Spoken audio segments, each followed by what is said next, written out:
Poder de uma semente de mostarda. O trabalho pioneiro de Karl Pribram e os estudos de outros pesquisadores que o sucederam mostram que o cérebro funciona como um processador holográfico.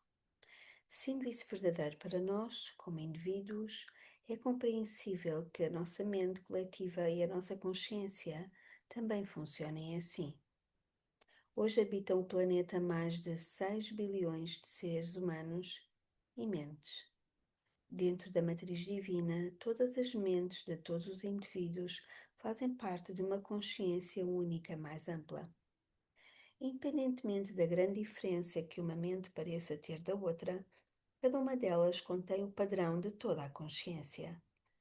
Por meio desse elo, cada um de nós tem acesso direto ao padrão inteiro.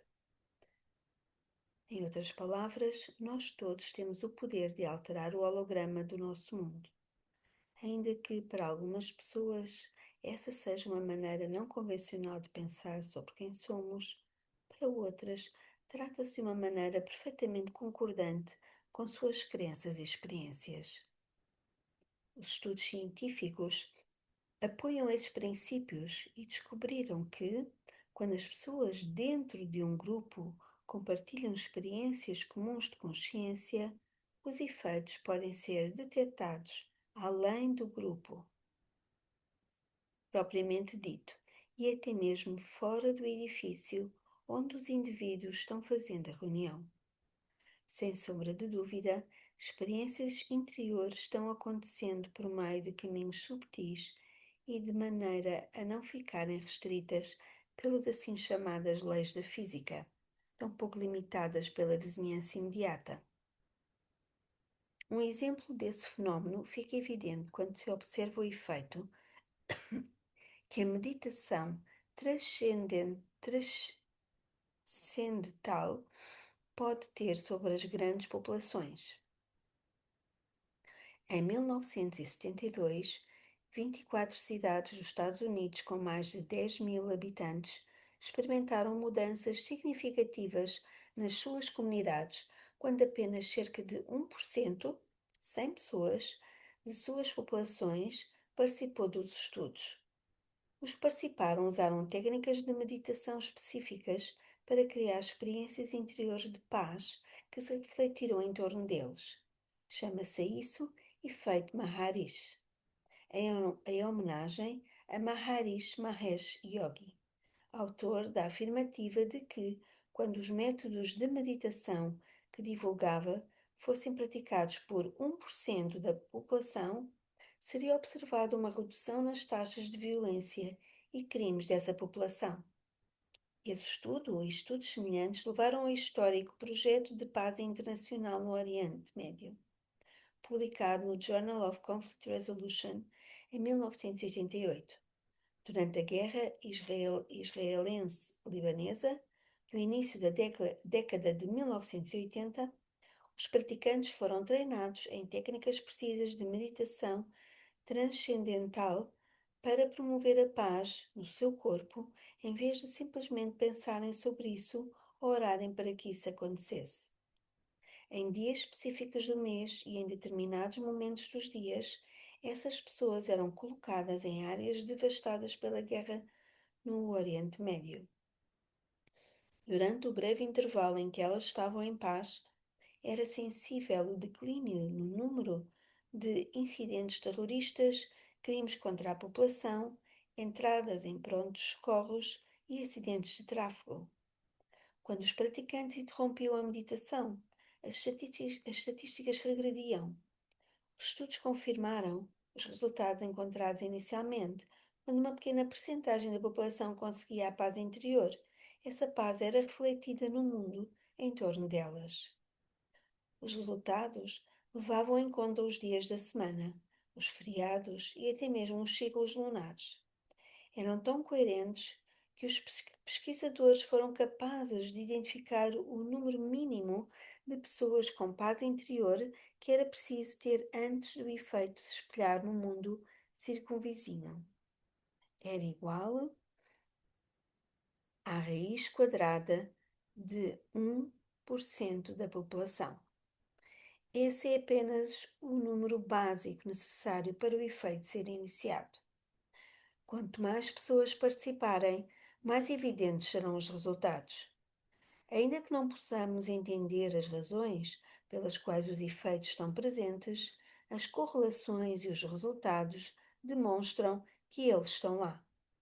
Podemos aplicar esse princípio à nossa vida para qualquer grupo de pessoas, independentemente de se tratar de uma comunidade pequena, da congregação de uma igreja, de uma cidade grande ou de um planeta inteiro.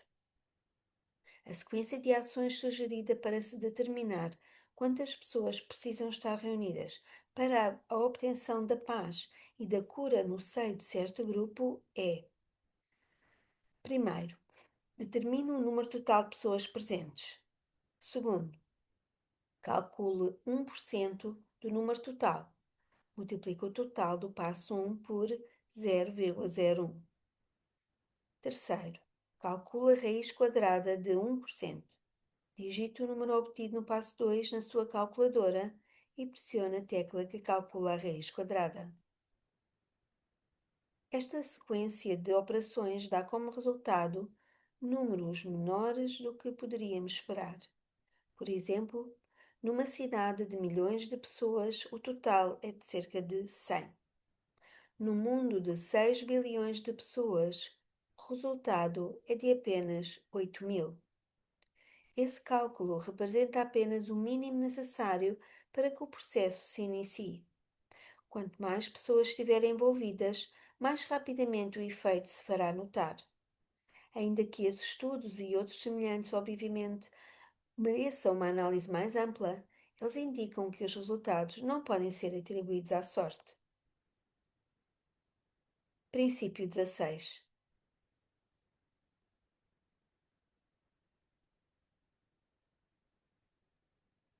A quantidade mínima de pessoas necessárias para dar partida a uma mudança de consciência é a raiz quadrada de 1% do total de pessoas da população em causa.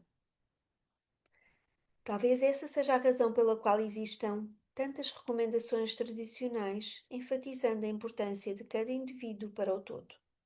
Jesus fez uso do princípio holográfico numa das suas mais conhecidas parábolas, referindo-se ao poder da crença para ilustrar como apenas um pouco de fé basta para que se abra a porta a uma possibilidade maior. Em verdade vos digo, disse ele, se vossa fé for do tamanho de um grão de mostarda, e se disserem a essa montanha, mova-se, ela se moverá. Para vós, nada será impossível. Exploraremos as implicações do significado exato disso na próxima secção. Antes de fazermos isso, seria bom esclarecermos se o que entendemos por fé é a palavra mais adequada para ser usada aqui. A palavra fé, propriamente dita, algumas vezes traz consigo uma carga emocional, várias vezes associada com a convicção de não existir uma base de sustentação para apoiar suas afirmações. Estamos acostumados a chamar isso de fé cega. Estou absolutamente convencido de que a fé cega realmente não existe. Bem profundamente no nosso íntimo, todas as nossas convicções nascem de uma conexão profunda entre o que as coisas são e o que elas podem ser. Ainda que não tenhamos consciência disso e nem consigamos afirmar por que pensamos que as coisas se passam dessa maneira, aquilo em que acreditamos é verdade para nós. E essa verdade é a base de toda a fé. Entretanto, existe um tipo de fé que na realidade baseia-se numa fundação muito sólida da ciência de vanguarda, apoiada pelas descobertas da física quântica. No capítulo 3, discutimos brevemente as possíveis razões pelas quais o mundo físico muda simplesmente ao ser observado. Todas as explicações que se seguem reconhecem a coexistência de muitas realidades dentro de uma sopa cósmica de possibilidades. Como os experimentos mostraram, é o ato de observar alguma coisa, isto é, a observação consciente, que bloqueia uma dessas possibilidades para que ela fique sendo a realidade do observado. Noutras palavras, a expectativa ou a crença que possuímos no instante da observação é o ingrediente da sopa que escolhe qual das possibilidades será a nossa experiência real. Tendo isso em mente, a nossa fé na afirmativa que Jesus fez com relação a mover a montanha é mais do que simplesmente pronunciar as palavras enunciando que a montanha se moveu. A parábola de praticamente 2000 anos atrás ensina-nos uma linguagem poderosa para escolhermos qual realidade queremos dentre as infinitas possibilidades que existem. Pelas declarações tão transparentes de Neville ao descrever a fé, mediante o ato de persistirmos na suposição de que o nosso desejo foi atendido, verificamos que o mundo inevitavelmente cumpriu a expectativa que tínhamos. No exemplo da montanha, quando realmente sabemos que ela se moveu, a nossa fé, crença e hipótese de que o fato aconteceu é a energia que catapulta a possibilidade transformando-a na nossa realidade. No âmbito de todas as possibilidades quânticas, a montanha não tem outra escolha. Ela tem de se mover. O exemplo a seguir ilustra como pode ser simples e natural esse tipo de convicção e fé. Também abre a porta para as incontáveis possibilidades de como uma pequena mudança de ponto de vista é capaz de fazer uma grande diferença no mundo. Há alguns anos, tive a oportunidade de testemunhar o equivalente biológico de mover uma montanha. Nesse caso, a montanha era um tumor na bexiga de uma mulher de meia idade. Os médicos ocidentais tinham diagnosticado o tumor como maligno e acreditavam que ele era inoperável. O hotel em que estávamos havia improvisado no salão de baile uma sala de aula temporária e o grupo 1, do qual eu fazia parte, assistia a um filme feito pelo nosso instrutor, no qual ele apresentava a milagrosa cura do tumor num hospital sem medicamentos, em Pequim, China. A clínica era uma das muitas da região que rotineiramente lançavam mão de métodos não tradicionais com tremendo sucesso. Depois das formalidades de praxe e das apresentações e cumprimentos mútuos, fomos preparados para o que viria a seguir. O instrutor enfatizou que o propósito do filme era mostrar que o poder de curar era algo que existia dentro de nós. Não se tratava de um anúncio da clínica, nem de um convite para que todos os que estivessem com um tumor de alto risco corressem para a cura em Pequim. Aquilo que estávamos prestes a presenciar poderia ser alcançado ali mesmo, na sala de aula ou na sala de estar da nossa casa. O segredo para a cura, dizia ele, residia na capacidade de focalizar a emoção e energia do nosso corpo ou do nosso ente querido, com a permissão da pessoa, de uma maneira cheia de compaixão, mas que não fosse invasiva. A mulher do filme tinha ido até à clínica sem medicamentos como último recurso, pois tudo o que tentara havia falhado. A clínica enfatizava a responsabilidade pessoal nos cuidados com a saúde e proporcionava um novo e positivo modo de viver, em vez de simplesmente consertar as pessoas e mandá-las para casa. Esses protocolos incluíam novos hábitos alimentares, formas suaves de se movimentar para estimular a força vital, que, no corpo, além de novos métodos de respiração. Apenas com mudanças no estilo de vida tão simples como essas, o corpo fortalece-se e pode-se curar dentro das possibilidades. Seguindo tais procedimentos, em determinado ponto percebe-se porque os pacientes clínicos são submetidos ao tratamento mostrado no vídeo. Logo no início do filme, vê-se a mulher com o tumor deitada no que aparentemente se trata de uma maca de hospital. Ela estava desperta, plenamente consciente. Não tinha recebido sedativo e nem sido anestesiada. Três médicos, com os seus uniformes brancos, estavam em pé ao seu lado, enquanto um técnico de ultrassom, sentado defronte dela, segurava o bastão sensor de criação do sonograma, que revelaria a massa do tumor no interior do seu corpo. Explicaram que a imagem não seria acelerada como nos programas sobre a natureza, que mostram em alguns segundos o desabrochar de uma flor ao longo de dias. O filme seria passado em tempo real, de tal sorte que poderíamos acompanhar, passo a passo, a cura obtida pelos médicos. O filme foi curto, durou menos do que 4 minutos. Dentro desse intervalo podemos ver o que se considera um milagre segundo os padrões da medicina ocidental. Entretanto, considerando o contexto holográfico da matriz divina, tudo o que se passou foi perfeitamente compreensível. Os médicos convergiram para um dizer único, capaz de fortalecer dentro deles um tipo especial de sentimento. Lembrando-nos das instruções de Neville sobre, abre aspas, transformar o sonho futuro em um fato presente, nutrindo o sentimento de que o desejo já foi satisfeito, fecha aspas. A emoção dos médicos foi simplesmente sentir que a mulher já estava curada. Ainda que soubessem que o tumor tinha existido durante os momentos do processo, eles também reconheceram que a presença do tumor era apenas uma possibilidade dentre as muitas que existiam. Naquele dia, eles promulgaram o código que clama por outra possibilidade. Ao fazerem isso, usaram a linguagem que a matriz reconhece e responde, aquela da emoção humana que dirige a energia. Veja o capítulo 3. Enquanto observávamos os médicos, ouvimos-los repetirem um mantra de palavras variadas que poderia ser traduzido livremente por, abre aspas, já feito, fecha aspas. Logo no início, parecia que nada estava acontecendo. Repentinamente, o tumor começou a tremular, aparecendo e desaparecendo, como se oscilando entre realidades. O silêncio na sala era absoluto, enquanto olhávamos a tela, espantados. Passados alguns segundos, o tumor esvaiu-se, desaparecendo completamente da tela. Tinha sumido.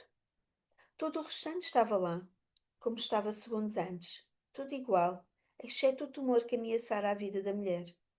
A sala parecia a mesma. Os médicos e o técnico estavam presentes e nada fantasmagórico parecia ter acontecido em nenhum outro lugar. Simplesmente a circunstância que antes havia ameaçado a vida da mulher tinha desaparecido. Lembro-me de ter-me ocorrido uma advertência antiga. Com um pouco de fé, podemos remover montanhas. Lembro-me também de ter ponderado um pouco antes, de ter sempre acreditado que a expressão mover montanhas era metafórica.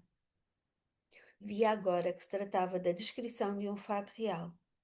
Usando a fórmula da raiz quadrada que conduzia ao 1%, a população da clínica tinha provado que a consciência era capaz de afetar diretamente a realidade. Havia um total de 6 pessoas na sala quando a cura aconteceu.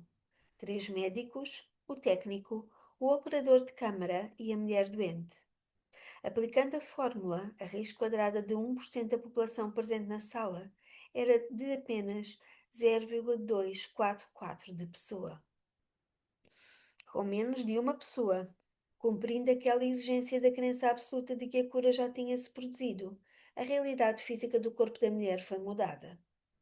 Ainda que o número, nesse caso, tenha sido pequeno, a fórmula ainda se mostrou válida.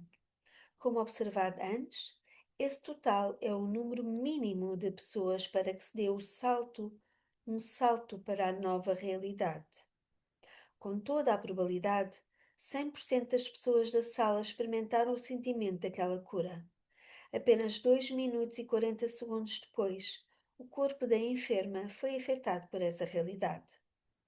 Tendo obtido a devida permissão, desde então já mostrei esse filme para muitas audiências, incluindo equipes de médicos no mundo todo.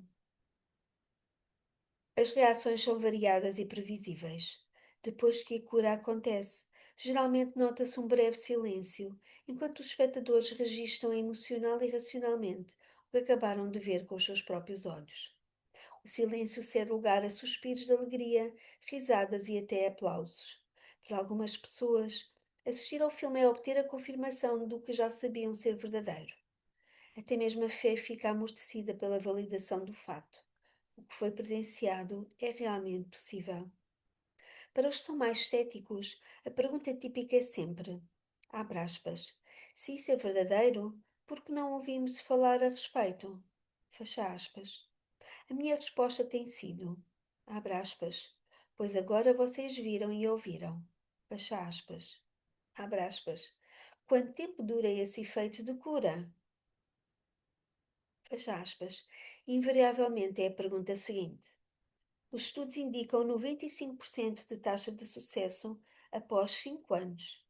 Para clientes que continuaram praticando os ensinamentos recebidos na clínica quanto aos hábitos de alimentação, respiração e ginástica suave. Depois de um suspiro resignado entre o sentimento de acreditar e a frustração de saber que tantas pessoas não conseguem ajuda mediante técnicas modernas, geralmente escuto afirmações tais como: abre aspas, é simples demais, não é possível que seja tão fácil assim. Fecha aspas. A minha resposta é, abre aspas, porque esperavam menos do que isso. Fecha aspas. No mundo holográfico da matriz divina, todas as coisas são possíveis e somos nós que escolhemos qual a possibilidade será realizada. A crença de que nós estamos aqui e as possibilidades estão lá é o que nos causa essa sensação de que se trata de algo impossível.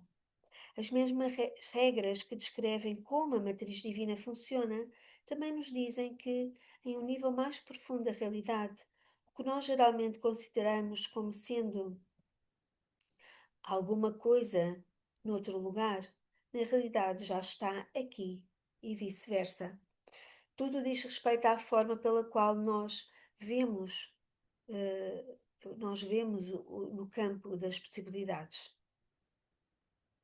Sabendo que tudo, desde o mais horrível sofrimento até a alegria mais arrebatadora, e todas as possibilidades no intervalo já existe, achamos compreensível que tenhamos o poder de colapsar o espaço separador para fazer com que essas possibilidades cheguem até nós. E é assim que procedemos, por meio da linguagem silenciosa da imaginação, dos sonhos e das crenças.